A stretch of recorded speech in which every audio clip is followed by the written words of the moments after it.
자, 2장 1절에서 자신을 샤론에 수선하여 골짜기에 백합화라고, 나는 그렇게 예쁘지도 않고 튀지도 않고 그냥 평범하고, 그리고 들 야생화처럼 그러한 꽃이다고 이렇게 이야기를 하니까, 당신은 고베라 송이지만 그렇게 백합화로 비유한다면 골짜기에 흐드러지게 핀 백합이 아니라 가시나무 가운데 있는 백합화처럼 당신은 정말 독보적인 존재다라고 좀 칭찬을 하고 있습니다. 우리 자매들, 형제님들로부터 그런 칭찬 받으셨죠? 아니셔요? 오늘 가셔서 해주시면 좋겠습니다. 3절부터는 이제 신부가 이야기를 하는 겁니다. 자, 이렇게 이야기 받았잖아요. 가시나무 가운데 백합화라고 얘기하니까 메아리처럼 반대쪽으로 또 신부도 뭐라고 해줘야 될 거 아닙니까? 그러면 솔로몬 당신은 뭐라고요? 숲풀 가운데 사과나무 같습니다 라고 합니다. 자, 숲풀 가운데 사과나무는 뭐예요? 숲풀은 전부 다 뭡니까? 아무짝에 쓸데없는 것들이잖아요. 그런데 거기에 사과나무가 딱 있으면 그건 정말 또 독보적인 존재이죠. 그런데 사과나무가 했는데, 사과나무로 비유한 이유가 세 가지가 있는데요. 거기에서 뭘 넣냐면요, 내가 그 그늘에 앉았다. 사과나무니까 숲풀은 그늘이 없지만 사과나무는 그늘이 있다라는 겁니다. 뭘 줘요? 그늘은 쉼과 보호와 안식을 주는 곳이죠. 그 다음에 두 번째, 그 열매는 내 입에 달았다. 이제 그늘에 앉아서 사과를 따먹는 모습을 이제 비유를 한 거죠. 얼마나 달콤합니까, 사과가. 이스라엘 사과도 맛있습니다. 동남아 사과는 진짜 맛이 없는데 이스라엘 사과는 되게 맛있습니다. 그 달콤하다라는 겁니다. 그 다음에 세 번째는 뭡니까? 뭐라고 얘기합니까? 깃발을 더 나아가서 이야기를 하는데, 잔치집에 들어갔는데 그 사랑은 내 깃발이다. 이 깃발을 하는 게 뭐냐면요, 우리나라도 잔치할 때 막 이렇게 뭘 걸어놓는다 그러죠. 그 뭐라고 그래요? 만장 이게 막 치고, 이 잔치집이라는 걸 표현하는 거잖아요. 이스라엘도 그런 게 있어요. 근데 이스라엘의 독특한 점은 뭐냐면, 그 잔치집에다가 깃발을 걸어놓는다는 얘기예요. 그 깃발에 뭐가 써 있냐면 그 잔치를 치른 사람들의 이름을, 성을 써놓는 겁니다. 누구네 집에서 이런 잔치를 한다. 그런데 지금 뭐라고 표현하고 있냐면, 나를 인도해 잔치집에 들어갔으니 그 사랑은 내 위에 깃발이다. 지금 자기 위에, 이 여인 위에 뭐가 꽂혀 있는 거예요? 신랑의 이름이 휘날리고 있는 겁니다. 그것은 무슨 뜻일까요? 신랑이 나를 지금 사랑한다라는 그 깃발이 지금 휘날리고 있다라는 겁니다. 자, 그래서 그러면 이 여인에게 있어서, 솔로몬에게 있어서 많은 여인은 가시나무였어요. 그리고 술람 여인은 백합화였고, 이 술람 여인에게 있어서 문 남자들은 다 뭐라고요? 숲풀이다고 해요. 솔로몬은 자기들끼리 아주 잘하고 있죠. 사랑하면 이렇게 다 뭐 보이니까요. 뭐 말릴 사람은 없습니다. 자, 그러면서 5절에서 너희는 건포도로 내 힘을 덮고 사과로 나를 시원하게 하라라고 얘기합니다. 근데 뭐라고 말하고 있냐면, 내가 뭐 했다고요? 사랑함으로 병이 생겼대요. 이제 많이 놀다 보니까 잔치집까지 갔는데 거기에서 지금 자기 몸이 지금 안 좋은 거예요. 몸 상태가 지금 별로 안 좋은 것 같습니다. 자기 몸이 지금 별로 안 좋으니까 뭘 달라고 하냐면 건포도 좀 달라고 하고 사과 좀 달라고 합니다. 왜 달라고 할까요? 다시 내 사랑하는 사람과 함께 사랑하고 싶어서, 내가 지금 사랑의 열병이 걸렸는데 나를 회복시켜 달라고. 그래서 솔로몬과 계속해서 사랑을 나누고 싶다라고 이야기를 합니다. 자, 6절에 아마 이 아픈 여인이 몸이 좀 안쓰러웠나 봅니다. 솔로몬이 한 행동이 나와 있네요. 어떻게 합니까? 왼팔로, 자, 형제님들 상상하십시오. 왼팔로 머리를 고이고, 자, 이걸 세 글자로 뭐라 그러죠? 팔베개. 그 다음에 오른팔로 안아줬어요. 자, 왼팔로 팔 교이고 오른팔로 안아준 거죠.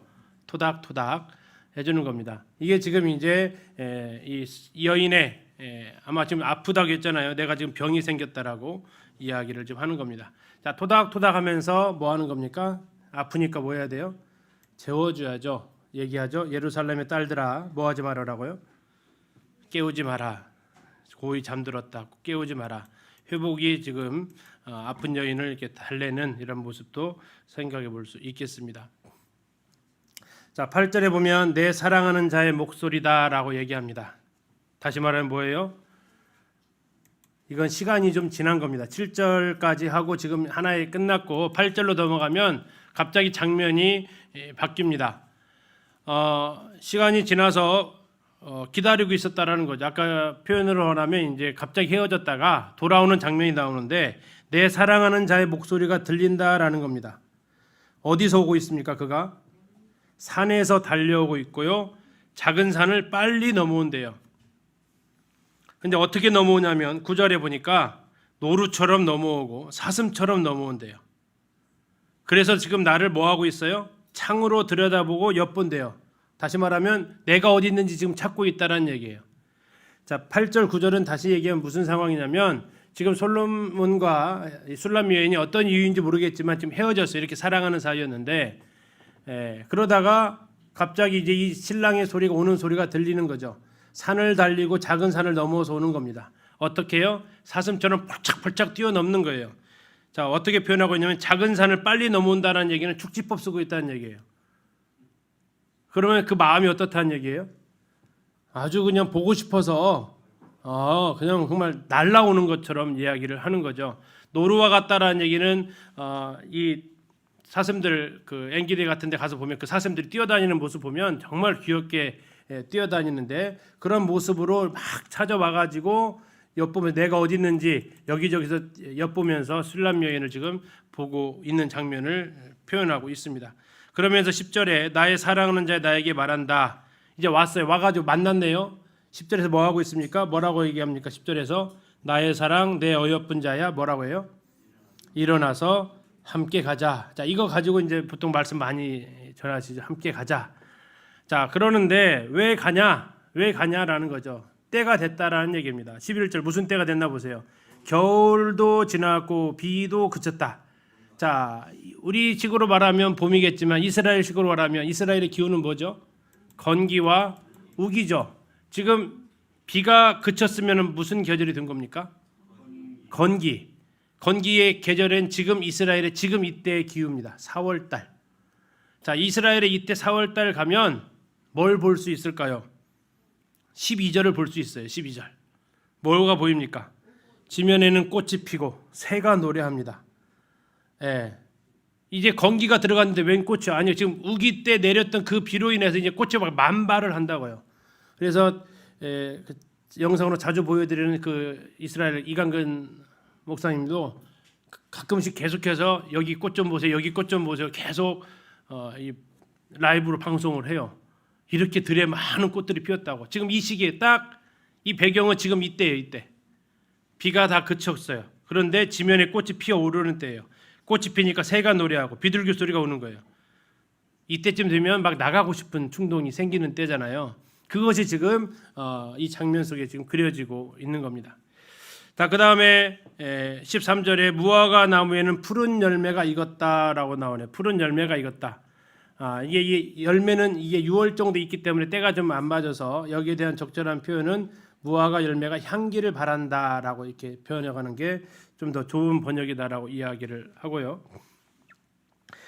그 다음에 이제 14절에 보시면 바위 틈 낭떠러지 은밀한 곳에 있는 나의 비둘기야. 비둘기를 표현하는데 되게 예쁘게 표현했죠. 이 어떤 비둘기 같으세요?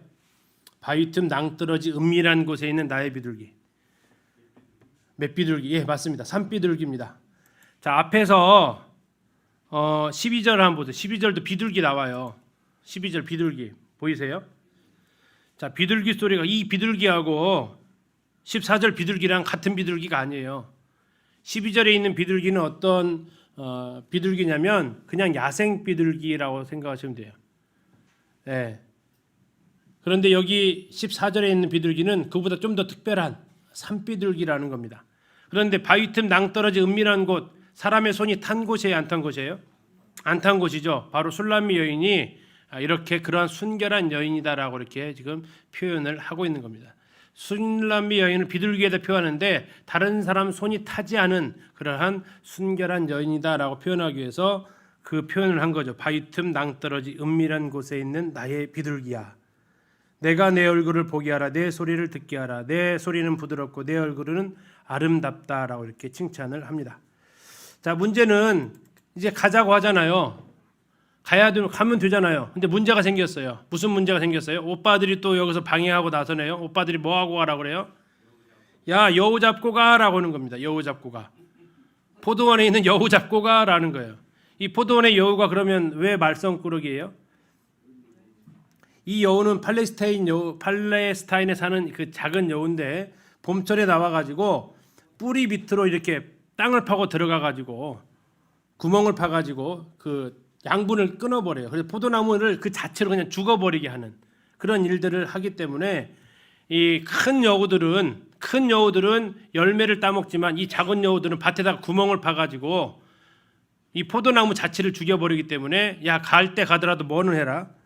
여우는 잡고 가야 되지 않겠냐 지금 이야기를 하는 겁니다. 자, 그러자 이제 내 사랑하는 자는 내게 속하였고 또 한번 이야기를 하면서 그가 백합밭 가운데서 양떼를 먹인다. 내 사랑하는 자의 날이 저물고 그림자가 사라지기 전에 돌아와서 베델의 산의 노루와 어림사슴 같을지라. 자, 날이 저물었다. 다시 말하면 이제 저녁이 되었다라는 겁니다. 해가 지기 전에 이렇게 이야기를 좀 하는 거죠. 여기 베델의 산이 뭐냐? 뭐 이게 실제 지명은 이스라엘에는 없다고 합니다. 그러니까 실제 지명이 아닌 뭐예요? 상징적인 의미를 가지고 있다라는 얘기겠죠. 근데 뜻도 참 여러 가지로 나오더라고요. 언약을 맺은 산이다. 또는 험준한 산이다. 또는 이 솔로몬 여인과 솔람 여인을 분리시키는 그런 산이다라고 이렇게 여러 가지로 해석을 합니다. 아무튼 지금 이 사랑하는 자에게 가자고 지금 재촉하는 이런 모습을 볼 수 있습니다. 여우를 다 잡으셨나 봅니다. 자, 2장 1절에 나와 있는 샤론의 수선화입니다. 샤론의 수선화. 한글 성경에는 뭐라고 표현되어 있냐면 수선화라고 이렇게 표현되어져 있습니다. 근데 영어 성경에는 뭐라고 나와 있다고요? 예, 장미로 나옵니다. 장미로 나오고요. 또 다른 단어로 보면 튤립으로 번역이 됩니다. 한글 성경에서는 또 다른 곳에 같은 단어 곳에 백합화로 번역되기도 하는데 이 백합화가 수선화로 또 이렇게 나오기도 한다는 얘기예요. 그러니까 이 튤립, 장미, 수선화, 백합화는 같이 쓰여지고 있다라는 겁니다. 어느 딱 하나의 꽃이다기보다는 그렇게 같이 쓰여지고 있고요. 생김새가 이렇게 생겼습니다. 역시 이스라엘 식물원에 가면 이 이스라엘의 수선화를 볼 수 있습니다.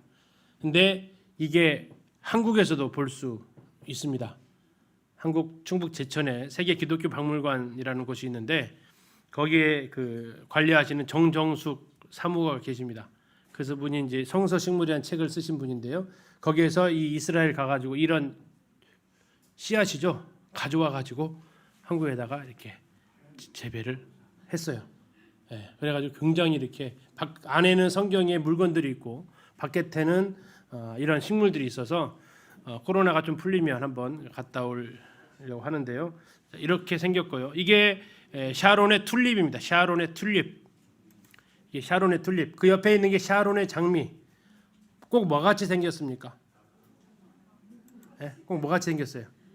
무궁화처럼 생겼죠. 그래서 샤론의 장미라 다른 말로 무궁화라고 이야기를 합니다. 실제로 그렇습니다. 그래서 이스라엘하고 우리하고 뭐 하려고 그래요? 연결을 시키는 겁니다. 네, 우리나라 국화꽃이 뭐예요? 무궁화. 그죠? 무궁화인데 샤론의 장미가 같은 학명을 가지고 있습니다. 놀랍죠? 자, 이렇게 해서 되어 있고 그다음에 이제 아까 했던 백합화. 또 다른 백합화가 바로 이런 백합화입니다.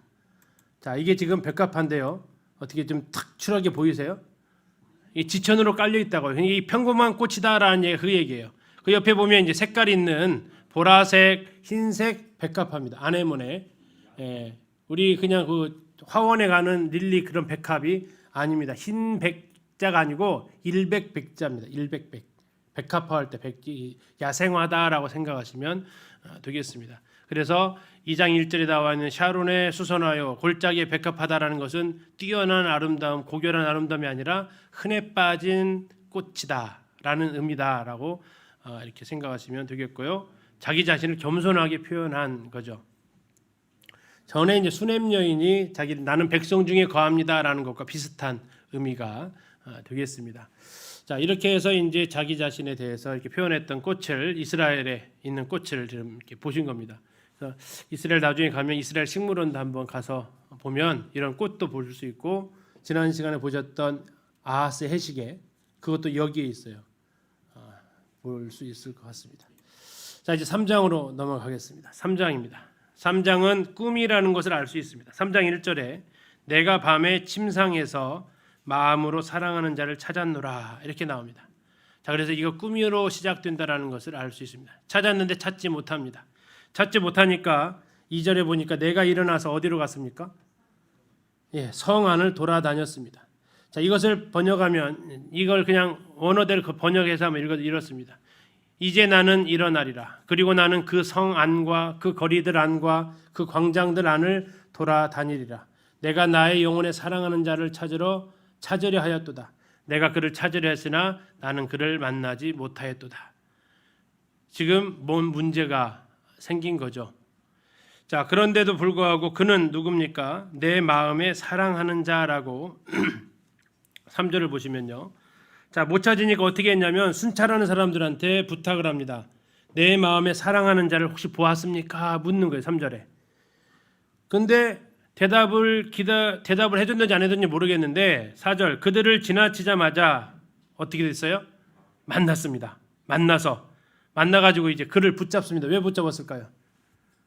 놓치지 않겠다라는 거죠. 그를 붙잡고 어떻게 했어요? 내 어머니 집 나를 잉태한 이의 방으로 가기까지. 무슨 뜻 같으세요? 내 어머니의 집 나를 잉태한 이의 방.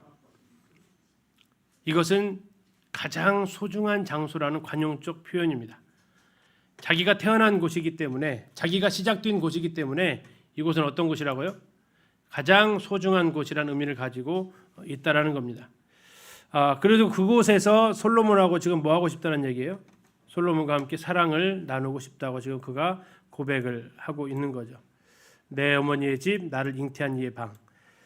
그리고 이제 이걸 통해서 바로 우리도 때로 주님과 이렇게 주님을 찾아도 주님의 음성도 안 들리고 주님 내 기도도 안 듣는 것 같고 주님 곁에 계신 것 같지도 않고 이렇게 찾아 헤맸던 기억을 떠오르게 하는 그런 장면이죠. 그리고 주님 만나면 이제 다시는 놓치지 않겠다는 그런 마음의 표현을 생각할 수 있는 겁니다. 그러면서 5절에 얘기합니다. 예루살렘의 딸들아 내가 노루와 들사슴을 두고 너에게 부탁한다. 사랑하는 자가 원하기 전에는 흔들지 말고 깨우지 말지니라. 두 번째 나오는 장면입니다. 이제 주님과 깊은 교제 가운데서 방해받고 싶지 않다. 이제 나는 이 관계를 계속해서 지탱하고 싶다라고 얘기를 합니다. 자, 이제 꿈에서 깼네요. 자, 6절에 신랑이 등장을 합니다. 두 사람이 결혼식을 하는 장면이 6절부터 이제 전개가 됩니다. 모략과 유향과 상인의 여러 가지 향품으로 향내내며 연기 기둥처럼 거친 들에서 올라오는 자가 누구인가? 자, 이게 누가 올라오고 있냐면 솔로몬이 지금 올라오고 있는 겁니다. 자, 모략과 유향과 향품, 여러 가지 향품 전부 다 비싼 것들입니다. 연기 기둥처럼 올라온다는 얘기는 이 왕의 행렬이 있을 때 그 가마에서 향을 피워서 향을 풍기는데 그것이 지금 기둥처럼 올라가고 있다라는 겁니다. 자, 거친 들에서 올라온다고 나와 있습니다. 거친 들은 어딜까요? 광야입니다. 다시 말하면 술람미 여인이 어디 사는 사람이라는 얘기를 알 수 있어요? 예, 죄송합니다. 촌에 사는 여인이다. 촌구석이 아니고 촌에 사는 그런 수도 아니고 그러한 시골에 사는 여인이다라는 것을 보여주고 있습니다. 그곳으로 지금 솔로몬이 데리러 오는 겁니다. 그를 데리러 오는데 호위 병사가 상당합니다. 7절에 보니까 볼지어다 솔로몬의 가마라 이스라엘 용사 중 몇 명이요?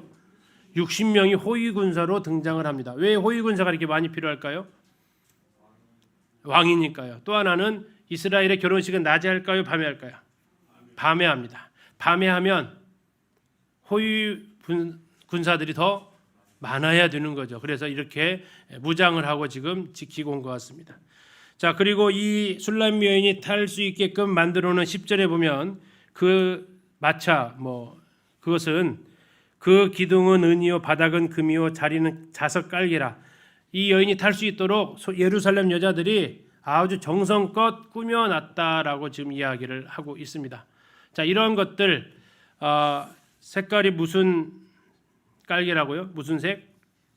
자색.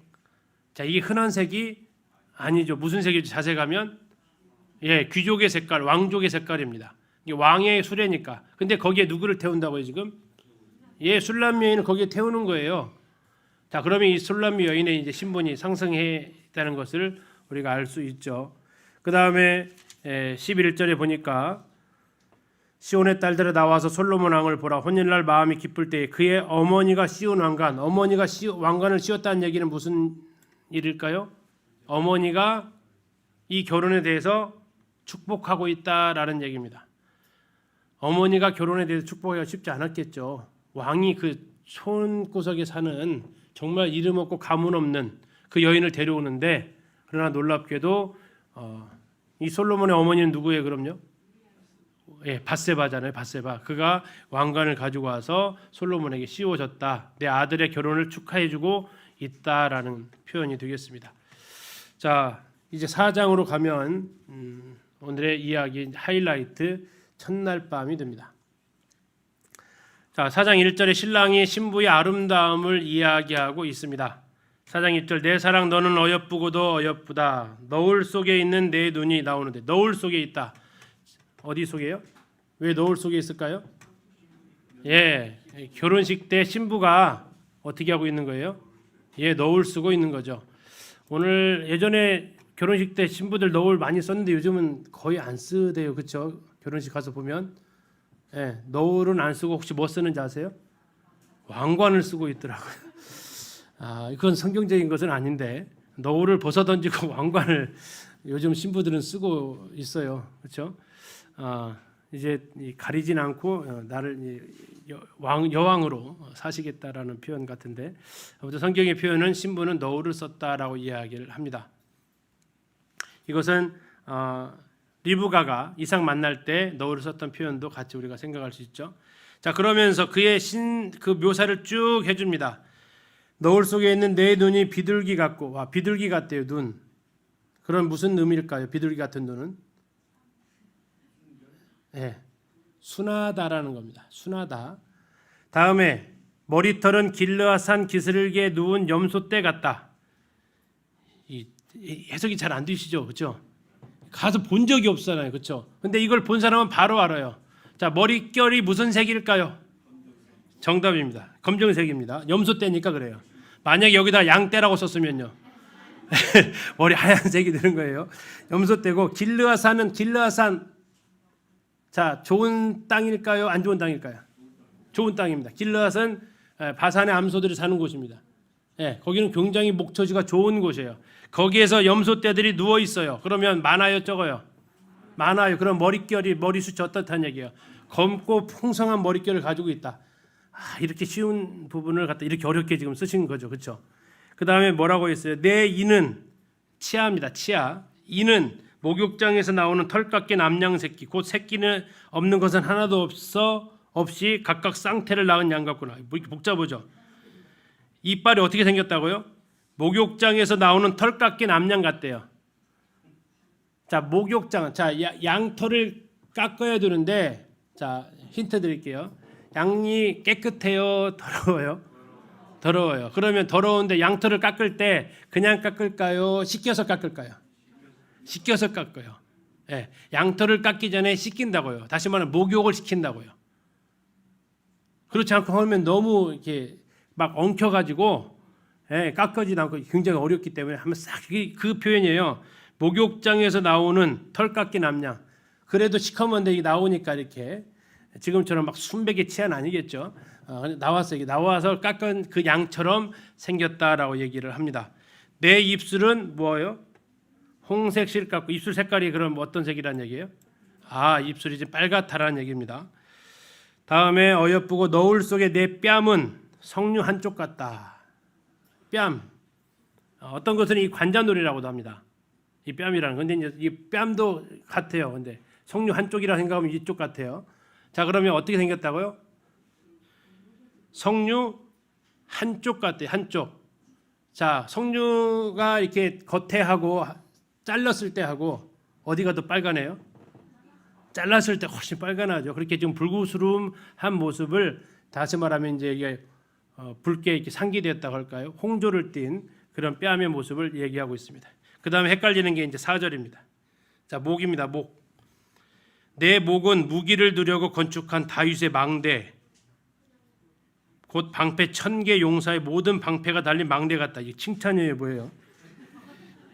자, 우리 자매님들한테 아유 자매님 목은 참 망대 같으십니다. 그러면 어떻게 들리세요? 예, 아우 역시 우리 국어 선생님이라 다르십니다. 망대는 어떻게 생겼어요? 높아야 되잖아요. 그러니까 이 여인의 목이 지금 어떻다는 얘기예요? 예, 목이 가늘고 길다라는 얘기예요. 기분 나쁘게 안 들으셔야 돼요. 튼튼하게 생겼다 이런 그런 의미가 아니고 참 목 굳고 튼튼하게 생겼다 그게 아니고 목이 쫙 맵신하게 쫙 올라왔다. 망대는 쭉 올라와서 새겨야 되니까 그래요. 자, 그리고 거기에 방패 1000개 용사의 모든 방패가 달린 망대 같다. 이건 지금 신부가 장식하고 있다는 얘기예요. 목에다가 뭘로 장식했을까요? 온갖 장식품을 다 다른 거죠. 근데 봤을 때 그걸 뭘로 했냐면 막 방패를 달린 것처럼 막 중얼중얼 주렁주렁 아마 이렇게 달고 계신 것 같습니다. 온갖 것으로. 다음에 이제 5절을 보면은 참 표현하기 쉽지 않은 신체 부위가 나와 있죠. 자, 쌍태 어린 사슴 같다라고 얘기합니다. 이게 뭘까요? 굉장히 사랑스럽다라는 표현입니다. 사랑스럽다. 자, 6절 얘기합니다. 날이 저물고 그림자가 사라지기 전에 내가 모략산과 유향의 작은 산으로 가리라. 자, 이것은 이제 첫날 밤을 치르겠다라는 신랑의 의지적 표현이 되겠습니다. 이 부부 세미나에서 하면은 더 이렇게 표현이 그럴 수 있겠지만 여기는 이제 어쨌든 이해해 주시고요. 7절 보시면 신부에 대해서 뭐라고 표현하냐면요. 나의 사랑 너는 어여쁘고 아무 흠이 없구나. 진짜일까요? 진짜 흠이 없을까요? 그렇죠. 그렇게 봐주는 거죠. 여기서 흠이라는 게 뭡니까? 이것은 성경에서 하나님 앞에 희생 제물을 가져갈 때 뭐 없는 제물로 가져가요? 흠 없는 제물 같은 의미를 가지고 있습니다. 다시 말하면 지금 신랑 앞에 선 여인의 모습에서 육체적인 결함이나 도덕적 결함이 전혀 없는 하나님께 예물로 바쳤을 때 흠없는 모습을 그대로 지금 표현하고 있는 내용이 되겠습니다. 자, 8절 내 신부야 너는 레바논에서부터 나와 함께하고 이게 이제 성경학자들이 약간 헷갈려하는 부분입니다. 이 술람미가 어디냐라는 그 논쟁이 있습니다. 술람미. 근데 지금 여기 8절만 보면 내 신부야 너는 레바논에서부터 나와 함께했다. 그러면 어디 사람 같아요? 레바논 사람 같이 지금 보인다라는 얘기죠. 레바논이 여기만 나오는 게 아니에요. 함께하고 레바논에서부터 나와 함께 가자. 레바논에 있었다라는 얘기가 됩니다. 아마나와 스닐과 헤르몬 꼭대기에서 사자고가 표범산에서 내려오느라 점점 알 수 없는 얘기만 하죠. 자, 이게 지금 무슨 상황이냐면 신부한테 얘기하는 겁니다. 고향은 다 잊어버리자라는 겁니다. 고향집 일은 다 잊어버리고 네가 살던 곳 다 잊어버리고 그래서 이 레바논이 실제 레바논인지 아니면 레바논처럼 이렇게 나무가 우거져 있는 그 여인의 고향 있는 그런 고향 산천을 얘기하는지는 모르겠지만 거기서 뭐 하라고 얘기합니까? 8절 끝에 거기서 내려와라라고 합니다. 내려와라는 얘기 뭐예요? 다 잊어버리고 이제 나랑 함께 살자라는 얘기입니다. 자, 9절 내 누이 내 신부야. 자, 이 술람미 여인을 뭐라고 표현하고 있습니까? 내 누이라고 있어요. 누이가 누굽니까? 누이. 같은 부모를 둔 사람을 누이라고 하잖아요. 다시 말하면 여기서는 그만큼 친근함을 표현하고 있습니다. 나중에 술람미 여인도 이 솔로몬을 향해서 뭐라고 표현하냐면 당신이 내 오빠였으면 좋겠어요라고 얘기합니다. 무슨 뜻 같을까요? 내 오빠였으면 좋겠다. 자, 결혼하기 전에 팔짱 껴도 괜찮은 사이, 결혼하기 전에 안아도 괜찮은 사이가 남녀의 누구 사이예요? 그게 바로 남매 사이라는 거죠. 오해하지 않는다라는 얘기죠. 그렇게 지금 술람미 여인이 그렇게 표현하고 나중에 뒤에서 있는데 이런 그런 친근함이 있다라는 얘기죠. 오누이 사이에 있는 그 친근함. 자, 그러면서 내 신부야 네가 내 마음을 뭐 했다고 해요? 빼앗았다. 다시 말하면 사랑에 나는 지금 포로가 되었다라는 거죠. 사랑이 포로가 되었다. 나는 사랑에 푹 빠져버렸다. 어떻게 빠졌냐면 네 눈으로 한 번 보는 것과 네 목의 구슬 한 꿰미로 내 마음을 빼앗았다. 여인이 어떻게 본 거예요? 어떻게 보면은 이렇게 네 눈으로 한 번 봤는데 딱 빠져버렸어요? 우리 형제님들 혹시 자매님들 그런 눈길을 보아주신 적이 있으신가요? 딱 한번 쳐다봤는데 그냥 사랑이 확 가는 그런 눈빛. 그 눈빛에 자기가 좀 홀딱 반해버렸다라는 얘기입니다. 자, 어떠한 눈빛인지 경험이 없으신 것 같으신데 오늘 가셔서 그렇게 한번 바라봐 주십시오. 내 마음을 확 빼앗아 버렸구나라는 그 내 눈으로 한번 보는 것, 신부의 사랑스러운 눈동자, 그리고 아까 그 망대 같은 그 목에 한 구슬개미, 그래서 전혀 성적이지 않은 곳에서까지도 그런 흥분을 느끼게 하는 모습을 볼 수 있습니다. 자, 10절부터 나와 있는 것은요, 또 한 번 이 신부의 모습 아름다움을 노래하고 있습니다. 근데 이것은 이제 드디어 첫날 밤에 두 사람이 벌거벗은 모습으로 지금 그 노래하고 있는 것을 표현하고 있습니다. 자, 11절 내 신부야 내 입술에서는 꿀방울이 떨어지고 내 혀 밑에는 꿀과 젖이 있고, 두 사람이 이제 입맞춤을 하는 것을 표현을 한 겁니다. 입맞춤의 그 아름다움을 표현을 하고 있고요.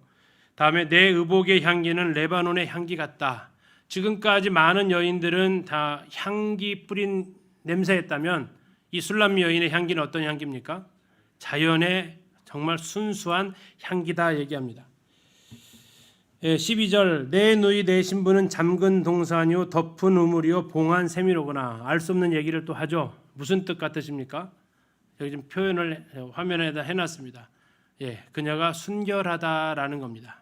처녀성을 가지고 있다라는 겁니다.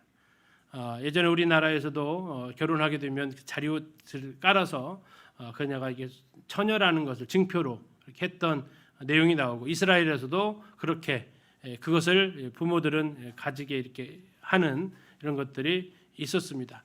지금 신부에 대해서 신랑이 얘기하는 겁니다. 너는 잠근 동산이고 덮은 우물이고 봉한 샘이다. 자, 잠갔다, 덮었다, 봉했다라는 것은 뭡니까? 다른 사람의 손이 타지 않았다라는 겁니다. 출입이 금지되었다라는 표현을 가지고 있습니다. 그래서 아무도 그곳에 함께하지 않았다. 그녀는 순결한 처녀였다라는 것을 지금 신랑이 표현을 하고 있습니다. 13절 너에게서 나는 것은 석류나무와 각종 아름다운 과서 고베라와 나도풀과 쭉 나오는데 13절과 14절을 뭘 말해주고 있냐면 바로 신부의 잠근 동산. 자, 아무도 손을 대지 않았으니까, 아무도 마시지 않았으니까 얼마나 많은 과일들이 그곳에 많이 있었겠습니까? 사람들이 따먹지 않았으니까요. 그 아름다움을 지금 13절과 14절에서 이야기를 하고 있는 겁니다.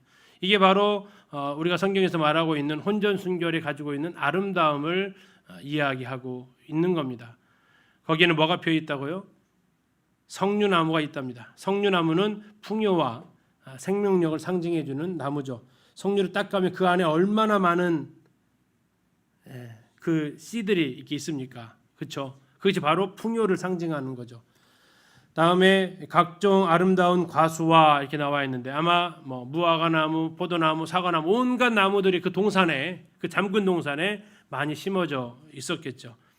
다음에 고베라와 나도풀과 나도와 버낭화와 참 온갖 식물들이 그곳에 자라고 있었다라는 겁니다. 왜요? 그곳이 잠근 동산이었기 때문에, 다른 사람들이 접근하지 않았던 그 동산이었기 때문에 솔로몬이 처음 그곳에 들어갔을 때 온갖 이러한 아름다운 나무와 꽃들과 식물들이 자라고 있었다라고 얘기합니다.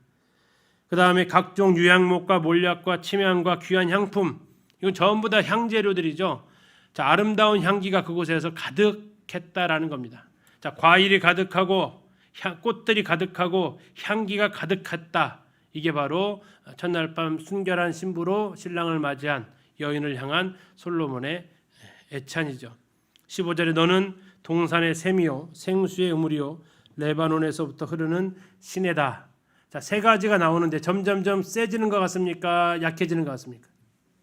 세집니다. 근데 이것을 국어적인 표현법으로 점층법이라고 그러죠. 점층법.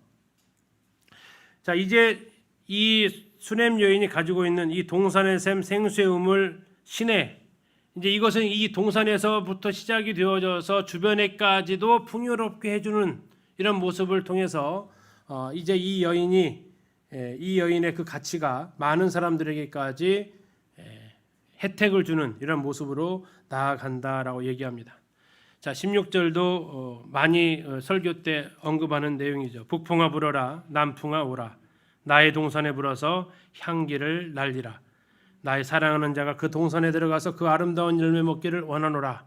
이건 신부가 하는 이야기입니다. 북풍아 불어라, 남풍아 불어라. 북풍은 찬바람일까요? 따뜻한 바람일까요? 찬바람입니다. 남풍은요?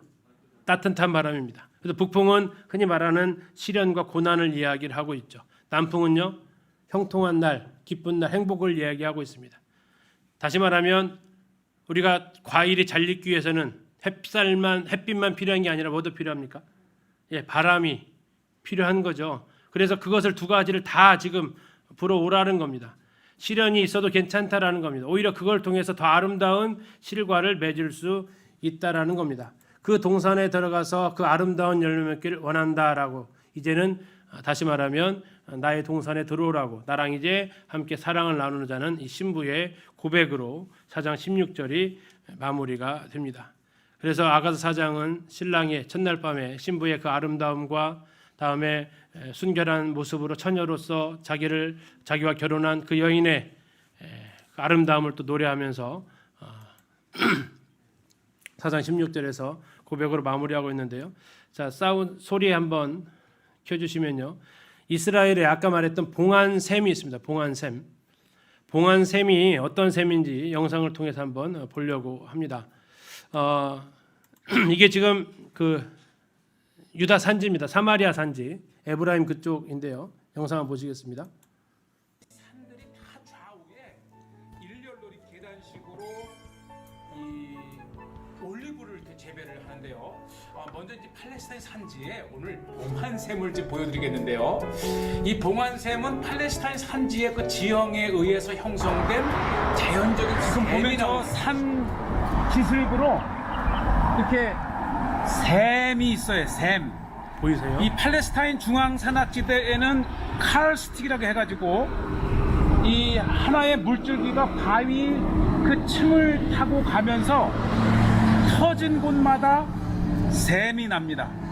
어떻게 고대에 그런 물줄기를 알았는지 이제 보면 저렇게 그 물줄기를 따라가는 그 안에 이 바위를 파고 들어가면 샘이 터져 나옵니다. 그것이 바로 이 봉안샘. 아가서 4장 12절에 봉안샘이란 무엇인가 그 현장을 한번 왔는데요. 잠깐 따라오셔서 이 팔레스타인의 이 중앙산악지대 산은 이렇게 바위가 층으로 이루어져 있는데 그 어느 한 층에 물이 지나가면서 터진 곳마다 샘이 나옵니다.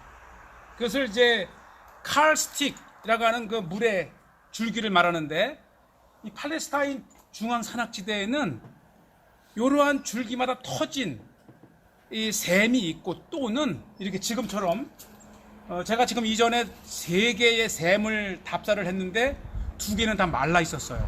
근데 요거는 이제 지금 공사 중에 물이 마르긴 했지만 이 봉안샘이라고 하는 것은 이렇게 바위를 파서 안에 물줄기를 찾으면 거기 샘이 나오는 거예요.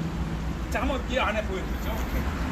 쭉 집어넣다가 네, 이렇게 안에 샘이 있고, 저 밑에 이제 지난 겨울까지는 물이 있었어요. 지금 이제 건기 끝이라 마르긴 했는데 조금 이렇게 빼보세요. 그러면은 이렇게 해서 이제 물을 계속 빼쓰는데, 봉안샘이라고 하는 것은 바로 이렇게 여기 자세히 보면 이렇게 물을 쓰지 않을 때는 이렇게 고리 흔적이 있어요. 이렇게 해서 잠금 장치를 해서 봉에 넣는 겁니다.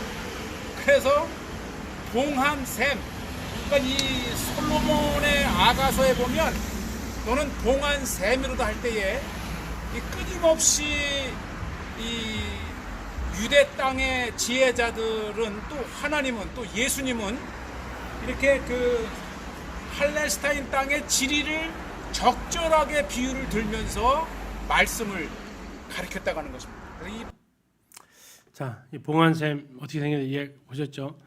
우리나라 저런 셈 없죠? 네, 이렇게 해서 있습니다. 자, 5장 1절까지만 보고 오늘 마무리를 좀 해야 될 것 같습니다. 5장 1절까지가 이 아가서의 가운데 부분이다라고 생각하시면 되겠습니다. 첫날 밤을 끝내고 이제 아마 날이 밝은 것 같습니다. 이스라엘의 결혼식은 일주일 합니다. 그러니까 우리처럼 내일 결혼식이 있으니까 내일 결혼식 가가지고 점심 먹고 끝나는 게 아니에요. 하객들이 계속 있는 겁니다. 첫날 밤 치르는 그날에도 하객들은 밖에서 계속 뭐 있고 있어요. 자, 그래서 끝나는 날 이제 5장 1절입니다. 내 누이 내 신부야, 내가 내 동산에 들어와서 나의 모략과 향재료를 거두고 나의 꿀송이와 꿀을 먹고 내 포도주와 내 우유를 마셨으니, 자, 얘기합니다. 내 누이 내 신부야라고 얘기합니다. 다시 말해서 이제 그 신부에게 들어가서 초야를 보내면서, 자, 누구 동산이라고 얘기합니까? 내 동산이라고 얘기합니다. 자, 이제 원래는 내 신부의 동산이었는데 이제는 내 동산이라고 두 사람이 하나 되었다라는 것을 알 수 있죠. 나의 모략과 향재료를 거두고 나의 꿀송이와 꿀을 먹고 내 포도주와 내 우유를 마셨다라는 건 신부가 고이 간직해 왔던 모든 것들을 이제 신랑이 다 취했다라는 것을 볼 수 있는 구절이고요. 자, 그리고 나서 나의 친구들아 먹으라라고 얘기합니다. 나의 친구들아 먹으라. 그리고 나의 사랑하는 사람들아. 사람들이니까 이 사람들이 누구겠어요? 하객들이겠죠. 친구들도 하객들이겠죠. 축하해 주기 위해서 온 사람들한테 뭐 하라는 얘기입니까? 마음껏 먹고 즐겨라라는 얘기입니다. 그 얘기는 무슨 얘기입니까? 지금 자기의 기분이 어떻다는 얘기예요? 아주 좋고 행복하다라는 겁니다. 아주 만족스럽다라는 지금 신랑이 그 표현을 얘기하고 있습니다. 이 신부가 정말 고이 간직해온 그 순결함을 이 첫날 밤 같이 보내면서 그 사랑을 함께 나눴던 그 신랑이 그 다음날 아침이 밝아서 역시 축하하기 위해서 있는 사람들을 향해서 마음껏 드십시오. 내 친구들아 실컷 먹어라라고 얘기하면서 자신의 기쁨을, 내 기쁨을 함께 누리자라고 이야기를 하고 있는 모습으로서 이제 결혼식이 마무리가 됩니다. 이해 가셨죠? 그래서 5장 2절의 시작이 보니까 내가 잘지라도 마음은 깨었는데, 이건 지금 시간이 어떻게 된 거예요? 시간이 흘렀다라는 얘기입니다. 그래서 5장 1절에서 마치는 이유가 지금 그 이유가 되겠습니다. 그래서 1장부터 5장 1절까지 그 내용을 잠시 요약하면, 이 술람 여인이 솔로몬의 초대를 받아서 결혼식 하기 위해서 궁궐로 옵니다.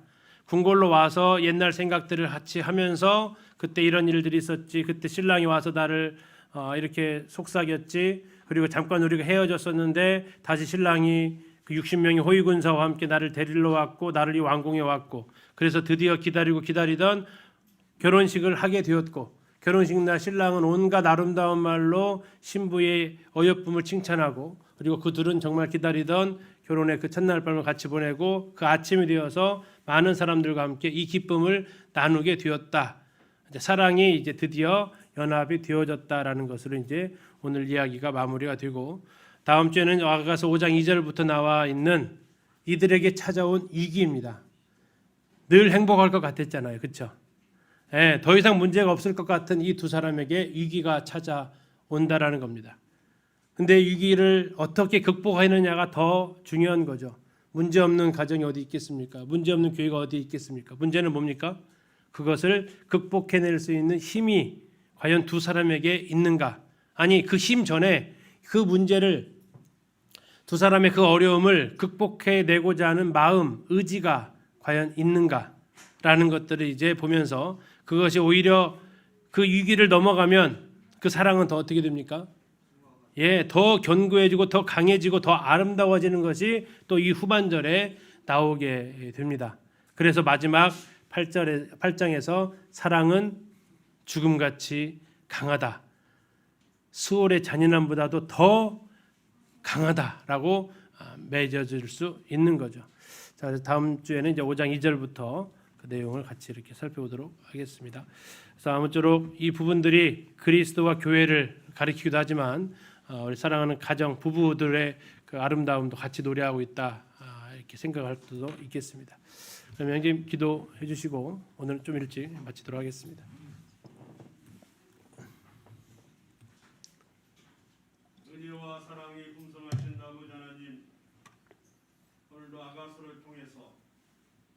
사실은 성경 속에서 표현된 그 단어들이 성스러운 거는 좀 거리가 먼 것처럼 보이는 내용의 그런 내용